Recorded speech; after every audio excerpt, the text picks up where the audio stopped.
हमारे साथ हमारे तमाम सहयोगी लगातार जुड़े हुए हैं, उनके पास मैं चलूंगी, लेकिन उसके पहले जल्दी से आदेश एक टिप्पणी आपकी लेना चाहूंगी अजित, लेकिन उसके पहले मोहित दुबे के पास चलते हैं। मोहित, बाहर बहुत ज्यादा भीड़ है, कार्यकर्ता दूर दूर से लगातार आ रहे हैं, जरा लोगों से बातचीत कीजिए, उनकी प्रतिक्रिया लीजिए। मोहित। बिल्कुल ठीक बात कर रही है चित्रा, आपकी बहुत ज़्यादा भीड़ जो है वो ग्राउंड में बढ़ चुकी है, लेकिन अभी भी कतारों में लोगों का आना बंद नहीं हुआ है। और यहाँ पे आप देखिए कि दो तरफ कतारें लगी हुई हैं और लगातार लोग यहाँ पर आ रहे हैं अंतिम दर्शन करने के लिए। अंतिम संस्कार यहाँ पे होने जा रहा है, कुछ लोग यहाँ पे पहुँचे हुए हैं। किस तरीके से आज अजीत दादा को आप याद करते हैं और कहाँ से आए हैं? इतना कद्दावर नेता अगले 100 साल में पैदा नहीं होने वाला, विजन वाला नेता, लोगों की सोच वाला नेता। आप ये भीड़ देख रहे हो, कैसा लग रहा है आपका? जमीन पे थे, कभी गरीबों के साथ में थे, अमीरों के साथ में नहीं थे। पूरे पूना जिला हमारा बहुत बड़ा अनाथ हो गया, अभी हम सब लोग अनाथ हो गए। दादा ऐसा कद्दावर नेता महाराष्ट्र को अगले 100 साल में नहीं मिलेगा। इतना विजनरी नेता था वो, सबसे जुड़ा था, किसान से जुड़ा था, गरीब आदमी के साथ जुड़ा था, कोऑपरेटिव सेक्टर में जुड़ा था। मैं पीडीसीसी बैंक में डायरेक्टर हूँ। 29,000 करोड़ का बैंक है हमारा, महाराष्ट्र में 1 नंबर का बैंक है। अजीत दादा का लीडरशिप होने के बावजूद ये बैंक अच्छी तरह से चल रहा है। इतना बढ़िया नेता नहीं होने वाला, गरीबों का मसीहा था। आप ये भीड़ देख रहे हो, पूरे बारामती के रास्ते ऐसे भीड़ से फुले हुए हैं। पूरे बाराबंकी में भीड़ है, पूरे तादाद में लोग पहुंचे कि अंतिम दर्शन करने के लिए। ये कहें कि एक झलक पाने के लिए दादा की यहाँ पर लोग पहुंच रहे हैं। हाँ जी, आप कहाँ से आए हैं? बारामती का प्रॉपर। बारामती से। आप बहुत ज़्यादा भीड़ है। बारामती सहित तमाम जो पुणे का इलाका है उसमें अलग तरीके का विकास अजीत दादा ने किया था। आप किस तरीके से आज दादा को याद करते हैं, क्योंकि थोड़ी देर के बाद अंतिम संस्कार होने वाला है? दादा ये बारामती का प्रतिनिधि था, हमारा बड़ा भाई जैसे था। उन्होंने बारामती बहुत डेवलप किया है। आज हमारे साथ नहीं है, हमको बहुत दुख हो रहे। और अजीत पवार जैसा नेता महाराष्ट्र में नहीं, दुनिया में नहीं कोई है। दुनिया में नहीं है अजीत पवार जैसा नेता। जी, आप क्या कहेंगे?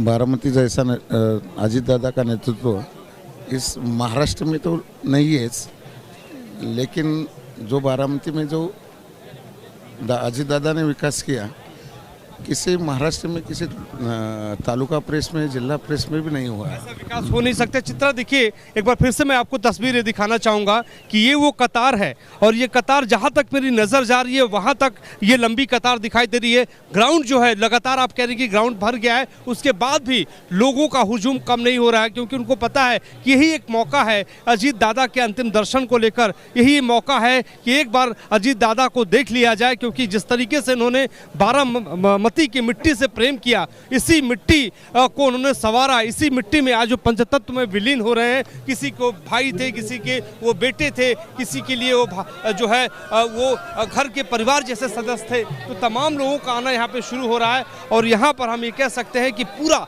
जो माहौल है वो शोक की लहर में डूबा हुआ है। पूरा बारामती के लोग भावुक हैं। अब किसी से भी ये सवाल कर लीजिए कि दादा को आप कैसे याद कर रहे हैं, तो वो भावुक हो जाता है इंसान, उसकी आंखों में आंसू छलक पड़ते हैं। हम आपको एक वाकया बता दूं कि कुछ दिनों पहले मैंने दिल्ली में आखिरी बार उनसे मुलाकात की थी, प्रफुल्ल पटेल के घर पर। और वहां पर जो है उनसे दादा से पूछा था कि आप तो चुनाव जीत गए हैं, बहनों के खातों में पैसा डालकर, महिलाओं के खातों में पैसा डालकर। उनका ये कहना था कि जिस तरीके से मैंने पूरे बारामती का विकास किया है, महिलाओं का उत्थान किया है, उसी तरीके से मैं चाहता हूं कि पूरे महाराष्ट्र में महिलाएं जो है आत्मनिर्भर हो जाएं, कंधे से कंधा मिलाकर पुरुषों के साथ चलें। यही मेरा विजन था। इसी वजह से मैं ये योजना लेके आया और इसी वजह से हमने महिलाओं के खातों में पैसा डाला। तो मैंने कहा कि दादा, क्या इतना पैसा है कि आप महाराष्ट्र के भीतर लगातार महिलाओं के खातों में डाल सकते हैं? तो उनका ये कहना था कि आप देखते रहिए कि हम किस तरीके से और लोगों के खातों में, महिलाओं के खातों में पैसा डाल के उनको सशक्त करें, ताकि वो घर से बाहर निकलकर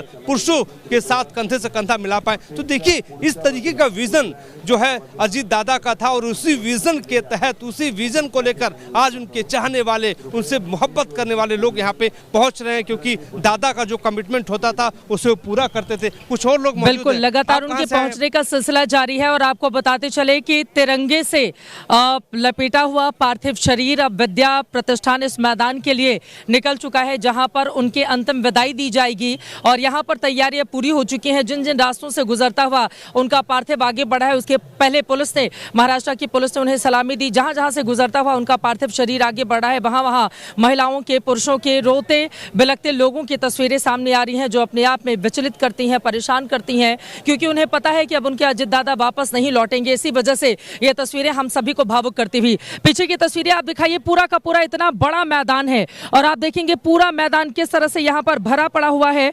दूर दूर से लोग यहाँ पर पहुंचे हुए हैं। आपको बताते चले बारामती में काटेबाड़ी स्थित उनके आवास पर उनको अंतिम विदाई देने के बाद अब श्रद्धांजलि, श्रद्धा सुमन अर्पित करने के बाद अब उनका पार्थिव इसी मैदान में लेकर आया जा रहा है और जहां तक आप नजर दौड़ाएंगे वहां तक सिर्फ आपको एनसीपी के कार्यकर्ता ही आपको दिखाई दे जाएंगे। परिवार के लोग, पार्टी के नेता, कार्यकर्ता अंतिम दर्शन करने के लिए यहां पर इस मैदान में व्याकुल नजर आ रहे हैं। अंतिम यात्रा उनकी निकल चुकी है उसी बारामती की सड़कों से, वो अंतिम यात्रा जहां पर कभी राजनीति का ककहरा सीखा था अजित पवार ने, उसी हिस्सों से गुजरते हुए उनका पार्थिव शरीर आगे बढ़ रहा है, जहां पर उन्होंने दृढ़ निश्चय किया होगा कि एक दिन बड़ा होकर मैं बड़ा नेता बनूंगा, क्योंकि यहीं पर शरद पवार के साथ उंगली पकड़कर उन्होंने चलना सीखा, राजनीति के मैदान में अपने कदम बढ़ाए और उसके बाद अपने लिए बहुत बड़ी लकीर इसी महाराष्ट्र में उनकी ओर से खींच दी गई। एक एक करके सभी की टिप्पणी में ले लेती हूँ, लेकिन उसके पहले गणेश, जल्दी से आपके पास आते हुए कौन कौन से और बड़े नेता यहाँ पर पहुंच चुके हैं और कितना वक्त लगेगा,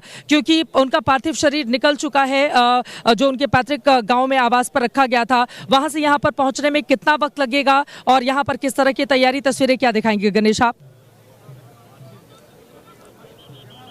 जी देखिए चित्रा, 10 मिनट लग सकता है क्योंकि 10 किलोमीटर का अंतर है और कॉन्वॉय के साथ उनका पार्थिव शरीर आने वाला है। कोई अंतिम यात्रा निकाली नहीं जाएगी, तो सीधे यहाँ विद्या प्रतिष्ठान में उनका पार्थिव पहुंचेगा। और मेरे पीछे की तस्वीरें दिखाऊंगा तो अभी थोड़ी देर पहले राज ठाकरे पहुंचे हैं, उनके साथ में उनकी पत्नी है और साथ ही साथ रितेश देशमुख भी यहाँ पहुँचे हैं और तमाम कैबिनेट के जो मंत्री हैं, जो महाराष्ट्र कैबिनेट के तमाम मंत्री हैं, वो सभी के सभी यहाँ पर मुझे दिखाई दे रहे हैं। इसके अलावा एनसीपी दोनों गुटों के जो विधायक हैं वो दाईं तरफ बैठे हैं। कांग्रेस के कुछ विधायक हैं जिसमें निशांत सिद्दीकी और माणिकराव ठाकरे जो कांग्रेस के नेता हैं वो दिखाई दे रहे हैं। विश्वजीत कदम यहाँ पर दिखाई दे रहे हैं और तमाम लोग यहाँ पर हैं। नवाब मलिक यहाँ मुझे दिखाई दे रहे हैं, तमाम लोग यहाँ पर हैं। और बारामती ही नहीं तो पूरे ये कोल्हापुर रेंज की अगर मैं बात करूँ तो 5 यहाँ प्रमुख स्थान हैं, जिसमें कोल्हापुर, पुणे, पिंपरी चिंचवड, फिर सातारा, सांगली आता है, बारामती, ये वहाँ से लोग आ रहे हैं, मुंबई से लोग आ रहे हैं और थोड़ी देर में यहाँ पर मुख्यमंत्री नितिन नवीन भी यहाँ रहने वाले हैं। तो यहाँ है और आप जैसे आप तस्वीरें दिखा रही थी कि लोग जहाँ जगह मिल रही है वहाँ जाने की कोशिश कर रहे हैं। खास तौर पे लोग ऊपर की तरफ बैठना चाह रहे हैं ताकि वहाँ से वो इस चिता को ठीक से देख पाएँ और जो विधि अनुसार उन पर अंतिम कार्य होगा उसको वो ठीक से देख पाए और आप अपनी आखिरी विदाई उन्हें दे सकें। तो पुरोहितों की यहाँ पर मैं एक पूरी टीम देख रहा हूँ, जिसमें करीब करीब 11 पुरोहित यहाँ पर मुझे दिखाई दे रहे हैं, जिन्होंने सारी जो विधि अनुसार व्यवस्था करनी है वो कर दी है और विधि अनुसार करीब करीब 1 घंटे ये प्रक्रिया चलेगी। 11 बजे उनको अग्नि दी जाएगी, इस तरह की जानकारी थी, लेकिन थोड़ा डिले हुआ है। तो जैसे ही अभी 5-10 मिनट में जब पार्थिव उनका यहाँ पहुँचेगा, पार्थिव आने के बाद में यहाँ उनको राजकीय सम्मान के साथ उनको यहाँ पर सल्यूट दिया जाएगा, उसी सम्मान के साथ उन पर अंतिम कार्य किया जाएगा। तो यहाँ पर सलामी देने के लिए पुलिस दल पहुँचा है, इसके अलावा यहाँ महाराष्ट्र पुलिस का बैंड भी पहुँचा हुआ है। तो तमाम तैयारियाँ इस राजनेता को, इस लोक नेता को अंतिम विदाई देने के लिए प्रशासन ने भी की है।